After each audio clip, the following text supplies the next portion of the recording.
نکالنے کا، especially Afghan refugees کو جو کہ POR کارڈ ہولڈر ہے یا افغان سٹیزن کارڈ ہولڈر ہے، ان کو نکالنے کا جو فیصلہ ہے یہ بالکل غلط فیصلہ ہے، اور میں پاکستان کی کنٹیکسٹ میں دیکھ رہا ہوں کہ اس سے پاکستان کو فائدہ نہیں نقصان ہوگا۔ اور بنیادی وجہ کیا ہے،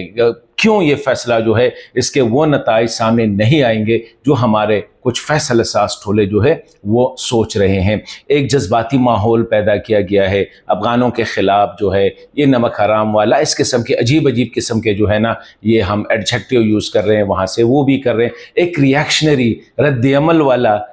ماحول ہے، نفرت کی فضا جو ہے وہ قائم کی گئی ہے۔ ابھی یہ جو فیصلہ ہے میری نظر میں، جو ہی میں پاکستان کے حالات پہ اور افغانستان کے حالات پہ اور ایک دوسرے کے ساتھ ان کے جو تعلقات ہیں ان کو سامنے رکھ کے میں اگر یہ کہتا ہوں کہ یہ فیصلہ غلط ہے، تو اس کو میں ثابت کر سکتا ہوں کہ سیاسی لحاظ سے پاکستان کو کیا نقصان ہوگا، معاشی لحاظ سے پاکستان کو کیا نقصان ہوگا، سماجی لحاظ سے پاکستان کو کیا نقصان ہوگا، اور اس خطے میں اسپیشلی پاکستان افغانستان یہ جو خطہ ہے،